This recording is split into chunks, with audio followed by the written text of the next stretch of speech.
America ने Ukraine के बच्चों के अस्पताल में मासूमों पर बर्बर हमले की निंदा की।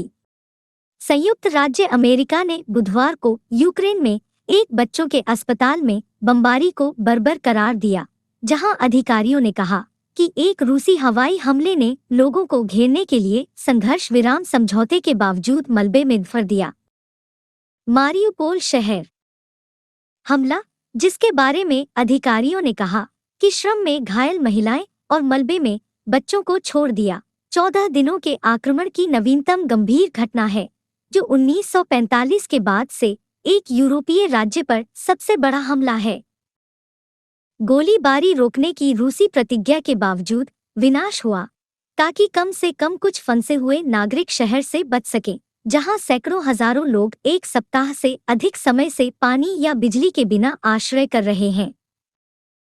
क्रेमलिन के प्रवक्ता दिमित्री पेस्कोव राइटर द्वारा टिप्पणी के लिए कहा गया ने कहा, रूसी सेना नागरिक लक्ष्यों पर गोलीबारी नहीं करती है। रूस अपने घुसपैठ को अपने पड़ोसी को निरस्त्र करने और नेताओं को हटाने के लिए, नवनाजियों को हटाने के लिए एक विशेष अभियान कहता है। यूक्रेन के विदेश मंत्रालय ने वीडियो फुटेज पोस्ट किया, जिसमें कहा गया था कि अस्पताल छेद दिखा रहा है, जहां खिड़कियां 3 मंजिला इमारत में होनी चाहिए थीं। सुलगते हुए मलबे के विशाल ढेर ने घटनास्थल पर धावा बोल दिया। व्हाइट हाउस के प्रेस सचिव जेन साकी ने कहा, एक संप्रभु देश में निर्दोष नागरिकों के खिलाफ सैन्य बल के बर्बर उपयोग को देखना भयावह है। संयुक्त राष्ट्र मानवाधिकार निकाय ने कहा कि उसका निगरानी मिशन मारियुपोल में हताहतों की संख्या की पुष्टि कर रहा है। प्रवक्ता लिज थ्रोसेल ने कहा, यह घटना आबादी वाले क्षेत्रों में हथियारों के अंधाधुंध उपयोग और कई क्षेत्रों में सक्रिय शत्रुता में फंसे नागरिकों के बारे में हमारी गहरी चिंताओं को जोड़ती है। डोनेट्स्क क्षेत्र के गवर्नर ने कहा कि घटना में 17 लोग घायल हुए हैं। नगर परिषद ने कहा कि हवाई हमले से अस्पताल को कई बार नुकसान हुआ है, जिससे भारी विनाश हुआ है। यूक्रेन ने रूस पर दक्षिणी बंदरगाह के आसपास संघर्ष विराम तोड़ने का आरोप लगाया। विदेश मंत्री दिमित्रो कुलेबा ने ट्विटर पर लिखा, अंधाधुंध गोलाबारी जारी है। सैटेलाइट इमेज कंपनी मैक्सार ने कहा कि पहले दिन की छवियों ने मारियुपोल में घरों, अपार्टमेंट इमारतों, किराने की दुकानों और शॉपिंग सेंटरों को व्यापक नुकसान दिखाया। रूस ने निकासी की विफलता के लिए यूक्रेन को दोषी ठहराया। यूक्रेन से कुल 20 लाख से अधिक शरणार्थियों में से संयुक्त राष्ट्र बाल कोष यूनिसेफ ने बुधवार को कहा कि आक्रमण शुरू होने के बाद से 10 लाख से अधिक बच्चे देश छोड़कर भाग गए हैं। इसमें कहा गया है कि कम से कम 37 मारे गए और 50 घायल हुए। इंटरफैक्स यूक्रेन समाचार एजेंसी ने बुधवार को राष्ट्रपति वोलोडिमिर ज़ेलेंस्की के एक वरिष्ठ सहयोगी का हवाला देते हुए कहा, मानवीय गलियारों के माध्यम से लगभग 48,000 यूक्रेनियन को निकाला गया है। स्थानीय अधिकारियों ने कहा कि कुछ लोग कुछ स्थानों से चले गए थे। रूसी सेना कीव के पास एक शहर बुका से नागरिकों को निकालने से बसों को रोक रही थी।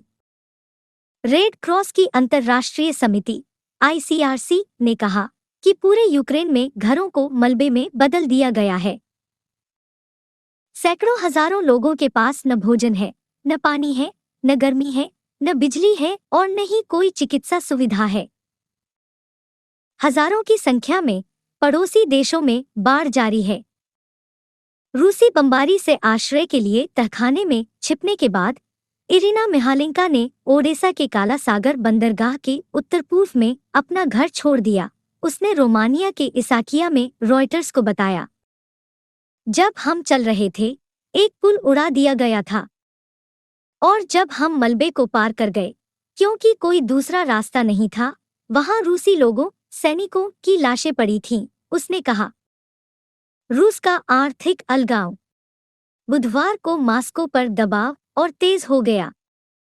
24 फरवरी को आक्रमण शुरू होने के बाद से रूस पश्चिमी प्रतिबंधों और विदेशी फर्मों की वापसी से प्रभावित हुआ है। नेस्ले, सिगरेट निर्माता फिलिप मॉरिस और सोनी बुधवार को देश से पीछे हटने वाली बहुराष्ट्रीय कंपनियों की सूची में शामिल हो गए। बिडेन प्रशासन के एक वरिष्ठ अधिकारी ने बुधवार को कहा कि संयुक्त राज्य अमेरिका परमाणु ऊर्जा आपूर्तिकर्ता रोसाटोम पर प्रतिबंधों का वजन कर रहा है। विश्व बैंक के मुख्य अर्थशास्त्री ने कहा कि मॉस्को अपने कर्ज में चूक के करीब पहुंच रहा है। क्रेमलिन अर्थव्यवस्था को किनारे करने के उपाय कर रहा है और अपने तेल और ऊर्जा निर्यात पर अमेरिकी प्रतिबंध का जवाब देने की योजना बना रहा है, क्योंकि रूबल रिकॉर्ड निम्न स्तर पर गिर गया है।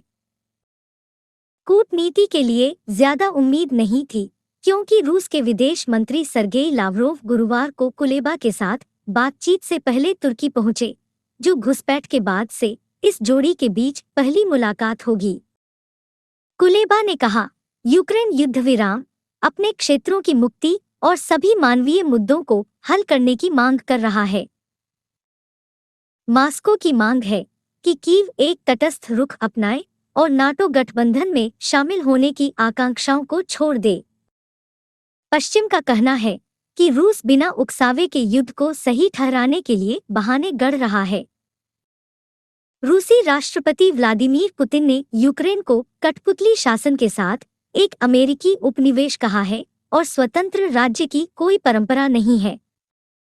व्हाइट हाउस ने बुधवार को कहा कि यूक्रेन में जैविक हथियार प्रयोगशालाओं और रासायनिक हथियारों के विकास में अमेरिका की कथित संलिप्तता के रूस के दावे झूठे हैं। रूसी सेना यूक्रेन की उत्तर पूर्वी सीमा, पूर्व और दक्षिण पूर्वी इलाके पर कब्जा करती है।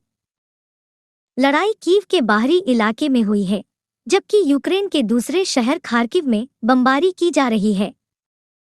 एक रूसी हमला बल कीव के उत्तर में रुका हुआ है और पश्चिमी देशों का कहना है कि क्रेमलिन को सरकार को तेजी से गिराने के लिए अपनी योजना को समायोजित करना पड़ा है।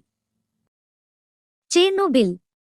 यूक्रेन के परमाणु ऊर्जा संयंत्र संचालक ने चेरनोबिल में सुरक्षा के लिए चिंता व्यक्त की, जो 1986 में दुनिया की सबसे भीषण परमाणु आपदा का स्थल था, जहां उसने कहा कि लड़ाई के कारण होने वाली बिजली कटौती का मतलब है कि खर्च किए गए परमाणु ईंधन को ठंडा नहीं किया जा सकता है। रूस के रक्षा मंत्रालय ने बिजली कटौती के लिए यूक्रेन को जिम्मेदार ठहराया।